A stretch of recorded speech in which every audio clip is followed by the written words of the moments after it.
Three. All right, guys, please put your hands together for number three, Harsha.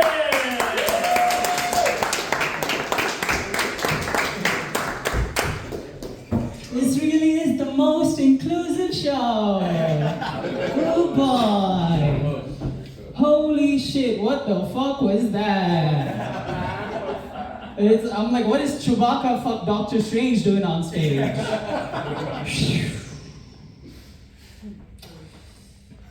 Okay, doke. Honestly, at some point, I thought he said, I am going to make a race disappear. Me and the black guy looked at each other like, uh-oh.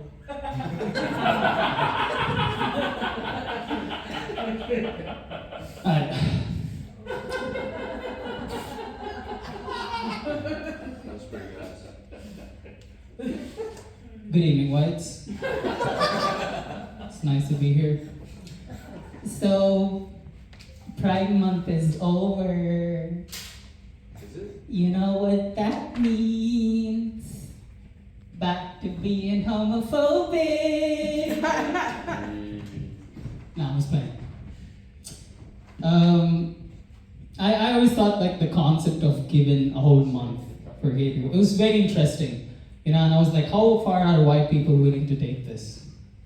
You know what I mean? And I was talking about this with my white friend. He was like, oh dude, like I would give white people a whole millennia. And I know for a fact that colored people would get a second. Thank you.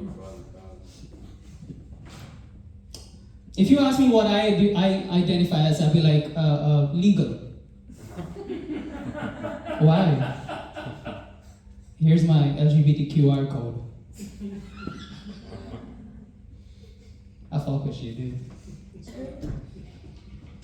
This is a heavy set, by the way. White people are always like, yo, don't do that, and then go do it themselves. This has happened throughout history. You know what I mean? Like, in my culture, first of all, I just want to clear things out. Like, it is almost impossible for me to be homophobic.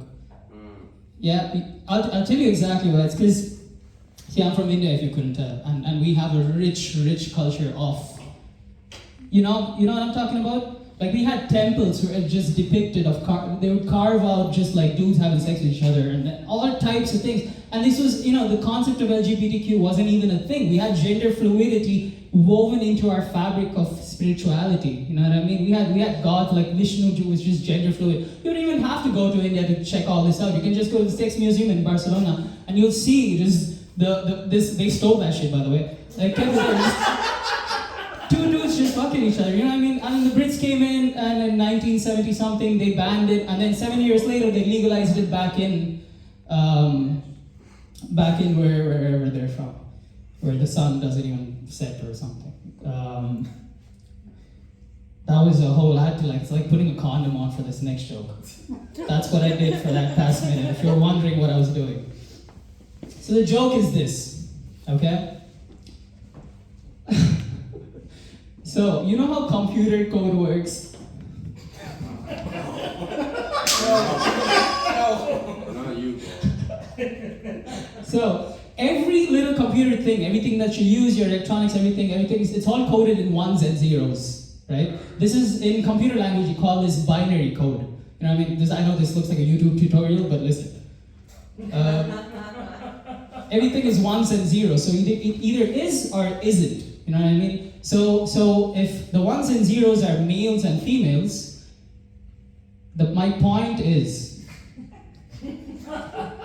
trans people are supercomputers. One data size can get this. You know why? Because there's no point in explaining that joke. But the way supercomputers work is that they're always in superimposition. They're not ones or zeros. That's why they have, it's like flipping a coin eternally. We got out of that one.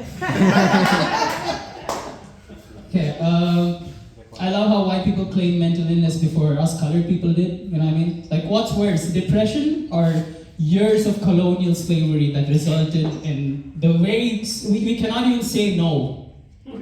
My default is submission.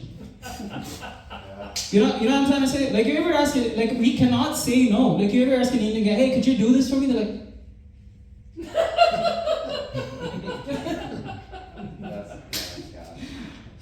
That's right, ladies and gentlemen. I am that starving Indian kid your parents told you about when you didn't finish your plate.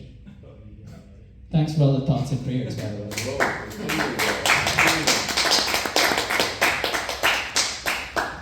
Like, good thoughts and prayers. Fill me right up.